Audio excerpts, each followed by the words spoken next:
Hello बच्चा लोग, तो कैसे आप सभी? आई होप जबरदस्त होंगे और आपके एग्जाम की प्रिपरेशन भी बहुत जबरदस्त तरीके से चल रही होगी।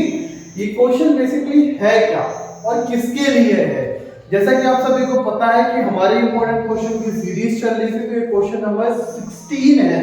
इसके बाद 2-3 क्वेश्चन बैक टू बैक आपको करने के लिए दे दिया जाएगा, जिससे कि करके हमारे 21 क्वेश्चन क्या हो जाएंगे, कंप्लीट हो जाएंगे इस वीडियो के अंदर। ठीक है, तो सबसे पहली चीज क्या है, ये किसके लिए नहीं है ये सुन लो। सबसे पहले ये उसके लिए नहीं है जो कि एनसीईआरटी को पढ़ रहा है। जो अप्लाइड मैथ को नहीं पढ़ रहा उसके लिए ये टॉपिक नहीं है।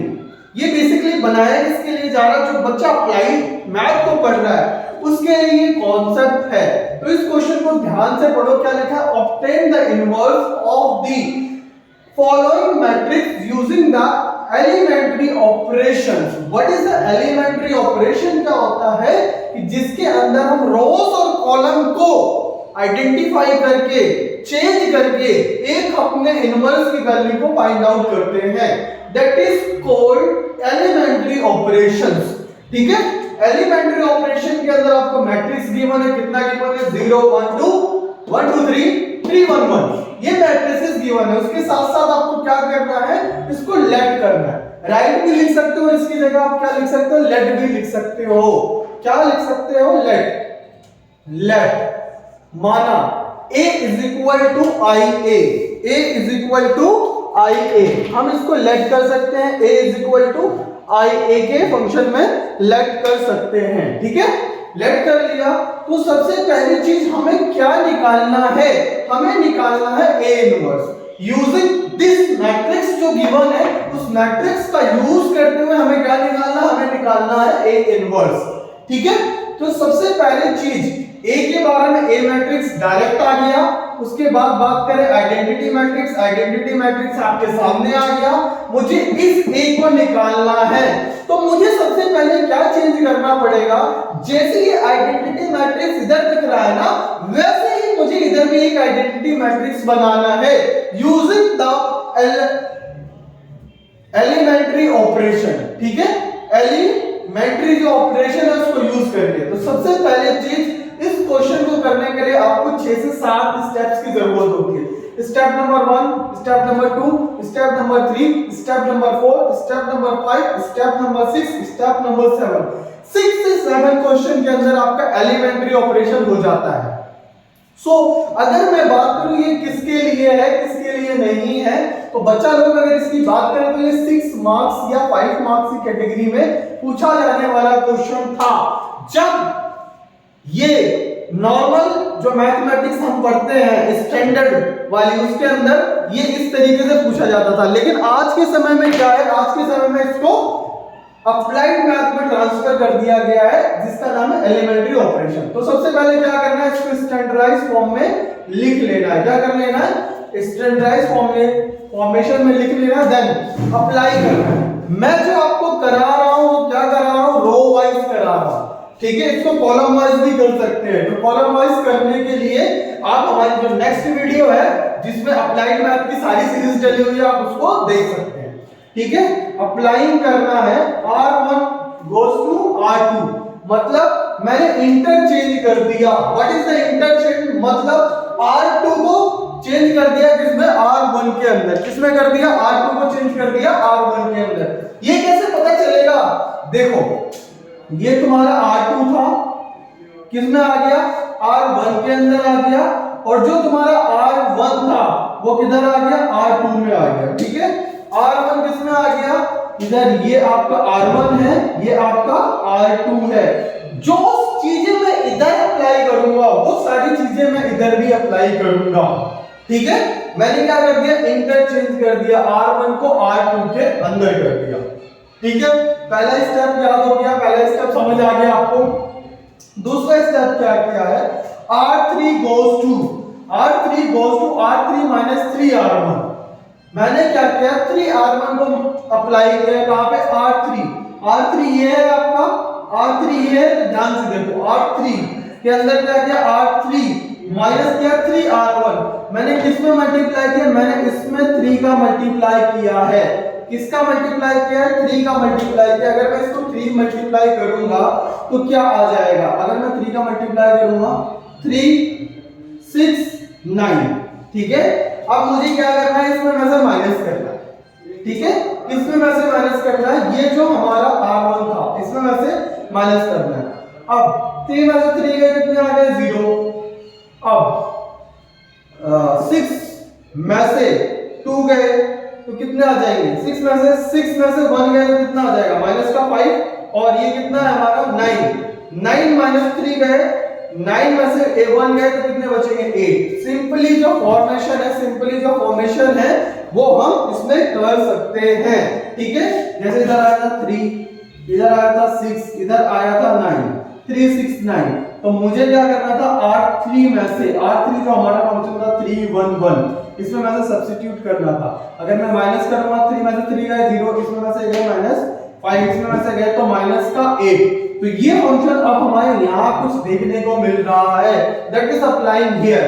उसके बाद क्या किया? उसके बाद मैंने किया है R1 goes to R1 -2R2।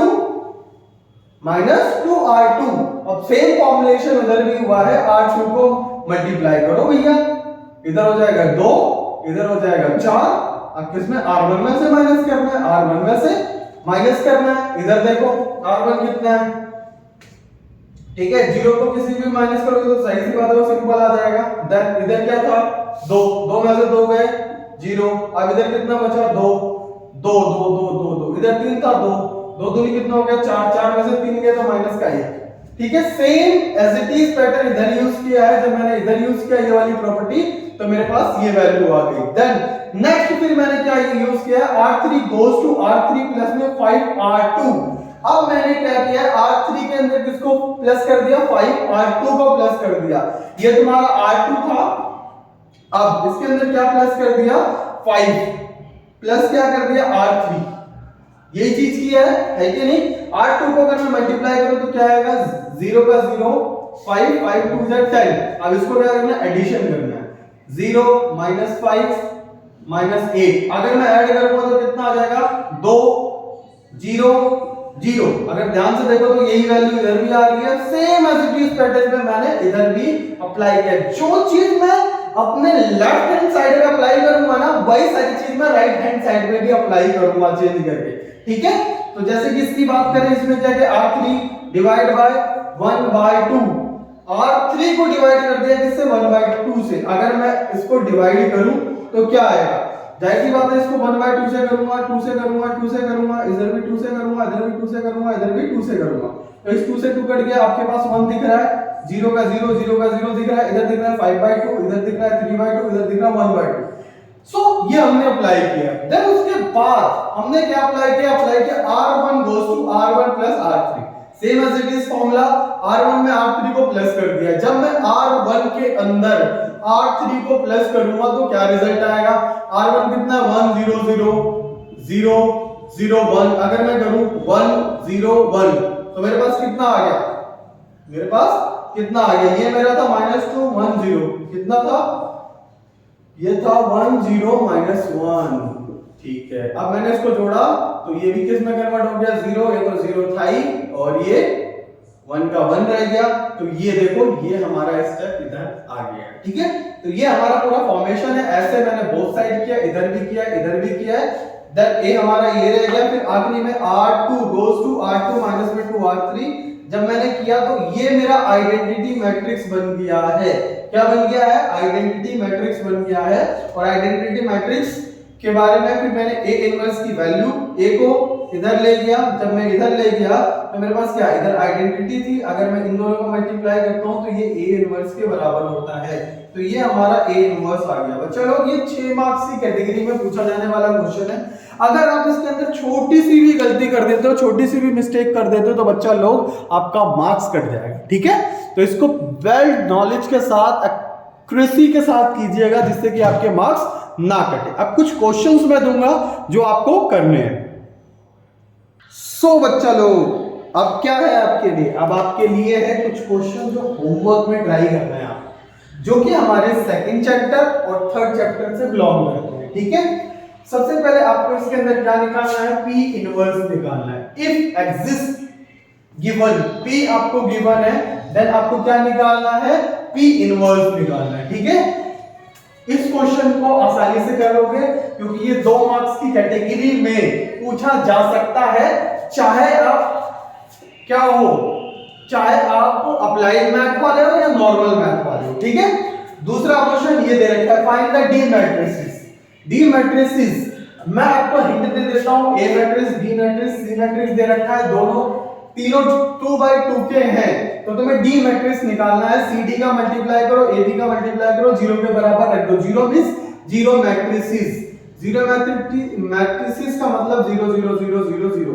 और आपको बता दूं, डी मैट्रिसेस को लेट कर लेना, let D is equal to X Y Z W, ऐसे करके लेट करके करोगे तो आपका आंसर आ जाएगा। अगर आंसर आ जाता है तो कमेंट बॉक्स में कमेंट जरूर करना कि आपका आंसर आ गया, नहीं आया तो कोई दिक्कत नहीं, तब भी करना, जिससे कि मैं आपको आंसर प्रोवाइड करा सकूं। मोस्ट इंपोर्टेंट क्वेश्चन जो पूछा जा सकता है 1 मार्क्स या 2 मार्क्स की कैटेगरी में, तो इसको जरूर ट्राई करना। इसको इसके साथ मल्टीप्लाई करना, जो आएगा फिर उसको इसके साथ मल्टीप्लाई करना और 0 के बराबर प्रूफ करना कि वो 0 के बराबर है या नहीं। देन ए मैट्रिक्स दे रखा है, शो दैट करना a की स्क्वायर -5a + 7i = 0। इसको लगाओ, very important question. Applied math वाले भी इसको वेरी इंपॉर्टेंट लगाओ और नॉर्मल मैथ्स वाले भी इसको वेरी इंपॉर्टेंट लगाओ, आपसे पूछा जा सकता है। इसी के भी आप पे ये क्वेश्चन नंबर 22 है, इसको भी ट्राई करना। Find the matrix x matrix find out करना है, तो भैया इसके लिए सिंपलीफाई क्या करना है, आपको अंडरस्टैंड करना है। ये कितने बाई का 2/3 का मैट्रिक्स दे रखा है, कितना 2/3 का दे रखा है, ये कितना दे रखा है 2/3 का दे रखा है। तो एक बारी कंपैरिजन कर लेना, 2/3 इनटू इनटू इनटू 2/3 क्या मेल हो रहा है, नहीं हो रहा। तो आपको कुछ ऐसा फॉर्मुलेशन करना है जिससे कि ये दोनों का आसानी से मल्टीप्लिकेशन हो जाएगा। इनका आसानी से मल्टीप्लिकेशन हो जाएगा तो आपका ये आ जाएगा, देन आप उसकी वैल्यू को फाइंड आउट कर सकते हो। ये एक तरह से मान के चलो तो ये डिफिकल्ट क्वेश्चन है, डिफिकल्ट क्वेश्चन है, आप सब ट्राई करना। अगर नहीं होता तो आप कमेंट में बोल देना कि क्वेश्चन नंबर 24 हमसे नहीं हुआ, तो मैं आपको इसका आंसर प्रोवाइड करा दूंगा। ठीक है, ये 24 क्वेश्चन को भी ट्राई करना, बहुत जबरदस्त क्वेश्चन है। 25 क्वेश्चन भी बहुत जबरदस्त क्वेश्चन है। और यहां से बात करते हैं, ये बात करते हैं ट्रिगो। ट्रिगो कौन सी, इनवर्स ट्रिग्नोमेट्री है, तो आप इन सभी को भी ट्राई करना। तो we have the 28 question done about this topic, that is chapter number 1, chapter number 2, ये हमारा चैप्टर नंबर 2 और चैप्टर नंबर 3। अब हम जो बात कर रहे हैं इंपॉर्टेंट क्वेश्चन की सीरीज, अब हम बात करेंगे 4th और 5th चैप्टर्स के इंपॉर्टेंट क्वेश्चन की, जो कि सीबीएसई में पूछा जा सकता है। तो हम मिलते हैं बच्चों लोग नेक्स्ट वीडियो में, तब तक के लिए बने रहिए। अगर आपको कोई डाउट आता है तो मोबाइल नंबर जरूर याद रखिए, M8851231410, इस पे व्हाट्सएप कीजिएगा, एज सून एज पॉसिबल आपको आंसर प्रोवाइड करा जाएगा। तब तक के लिए जय हिंद, जय भारत।